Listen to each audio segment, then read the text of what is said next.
ఇంతే కాదు, ఏదైతే ఈ ధరణితో అనేక ఇబ్బందులు పడి ధరణితో సామాన్య ప్రజల ఆస్తులు కనపడకుండా పోయాయో, భూములున్న ప్రజలు ఈనాడు తెలంగాణ రాష్ట్రంలో ఈ ధరణి వల్ల ఒక అభద్రతతో ఉన్నారు అధ్యక్ష. పూర్తి నమ్మకం, విశ్వాసం ఈ ఇందిరమ్మ రాజ్యం మీద ఉంది. భట్టి గారి పాదయాత్రలో చెప్పారు, కాంగ్రెస్ ఇచ్చిన పేదోళ్ళకి ఇచ్చిన పట్టాలు ఏవైతే ఉన్నాయో ఇందిరమ్మ రాజ్యం వచ్చిన తర్వాత, అంటే ఇప్పుడు ప్రభుత్వంలో మేము ఉన్నాం కాబట్టి తప్పకుండా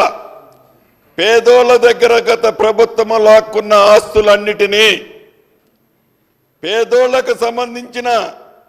ఆస్తులు ధరణిలో కనపడకుండా మాయమైపోయిన ప్రతి ఆస్తిని, పేదోళ్లకు సంబంధించిన ఆస్తులు దొరలకు ఎవరైతే పేర్లతో వెళ్ళాయో ఆ ఆస్తులని తప్పకుండా పేదోళ్లకు పంచేదే ఈ ఇందిరమ్మ రాజ్యం యొక్క ముఖ్య ఉద్దేశం అధ్యక్ష. ఈ అసైన్డ్ ల్యాండ్ విషయంలో కూడా ఆనాటి ప్రభుత్వం ధరణి అనే ఒక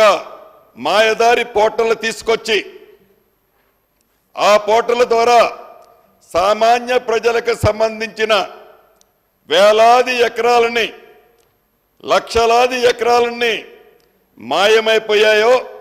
ఆ మాయమైపోయిన ప్రతి ఎకరాన్ని తిరిగి సామాన్యులకి, ఎవరైతే అర్హులైన వాళ్ళు ఉన్నారో వాళ్ళందరికీ తప్పకుండా ఇవ్వటం జరుగుద్ది అని ఈ వేదిక ద్వారా, మీ ద్వారా గౌరవ సభ్యులకి, యావత్ తెలంగాణ రాష్ట్ర ప్రజలకి తెలియజేస్తున్నాను.